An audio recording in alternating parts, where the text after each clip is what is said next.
কিশোরগঞ্জের ভৈরবে আবারও মেঘনা নদী ভাঙন শুরু হয়েছে। এতে হুমকির মুখে পড়েছে ভৈরব বাজার সহ কয়েকটি অবকাঠামো। সোমবার রাত থেকে হঠাৎ করে নদী ভাঙন শুরু হয়ে এখনও অব্যাহত রয়েছে। আলামিন টিটুর তথ্যছবিতে প্রতিবেদন। গেল 2 বছরে 3বার ভাঙনের কবলে পড়ে এলাকাটি। সর্বশেষ ভাঙনের 2 মাস পর সোমবার রাত থেকে কিশোরগঞ্জের ভৈরবের মেঘনা নদীতে আবারও ভাঙন শুরু হয়েছে।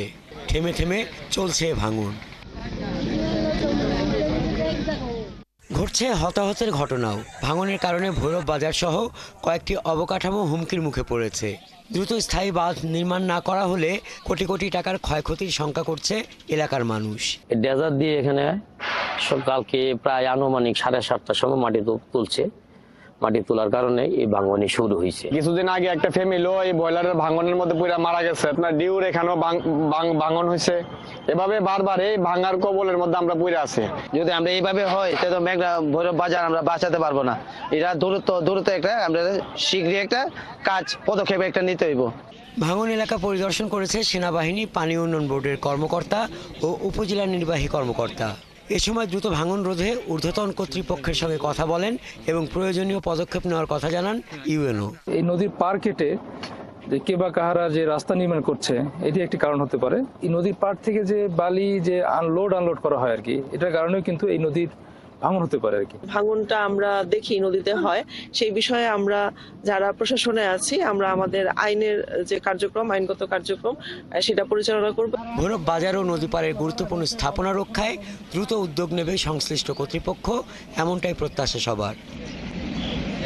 হাসান আহমেদ, ৭১।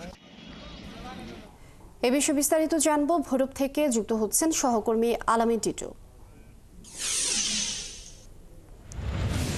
টিটু, ভাঙন কোন কোন এলাকায় ছড়িয়েছে এবং এই যে ক্ষতিগ্রস্ত হয়েছে, কোন কোন স্থাপনা আসলে ক্ষতিগ্রস্ত হয়েছে এবং ভাঙন ঠেকাতে কোনো পদক্ষেপ নেওয়া হচ্ছে কিনা?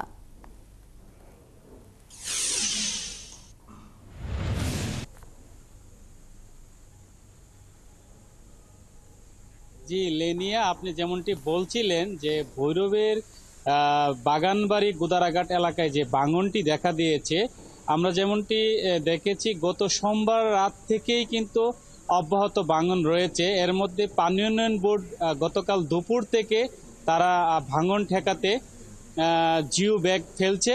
আমরা যেমনটি জানি যে গতকাল সন্ধ্যা পর্যন্ত তারা 500-র মতো জিও ব্যাগ ফেলে ভাঙন ঠেকাতে কাজ করে যাচ্ছে। যদিও থেমে থেমে কিন্তু ভাঙন অব্যাহত রয়েছে। এছাড়াও আমরা যেমনটি জানি যে বিআইডব্লিউটিএ বলছেন যে বর্ষার সময় যে পানির প্রবল স্রোতের কারণে পানির যে ঘূর্ণন তৈরি হয়, সে ঘূর্ণন থেকে কিন্তু গেল সেপ্টেম্বরের মাঝামাঝিতেও কিন্তু মেঘনা ডিপুঘাট এলাকায় একটি ভাঙন দেখা দেয়। সেই একই কারণে কিন্তু এই ভাঙনটিও দেখা দিতে পারে বলে মনে করছেন বিআইডব্লিউটি এর কর্মকর্তারা। এছাড়াও পানি উন্নয়ন বোর্ড তারা মনে করছেন যে এখানে একটি ড্রেজার ছিল, সেই ড্রেজারে বালি উত্তোলনের ফলে কিন্তু ভাঙনটি দেখা দিতে পারে বলে মনে করছেন তারা। এরই কারণে কিন্তু এই ভাঙন প্রবণ এলাকাতে একটি ড্রেজার পাওয়া গেলে সেটি নৌ পুলিশ সেটি জব্দ করে।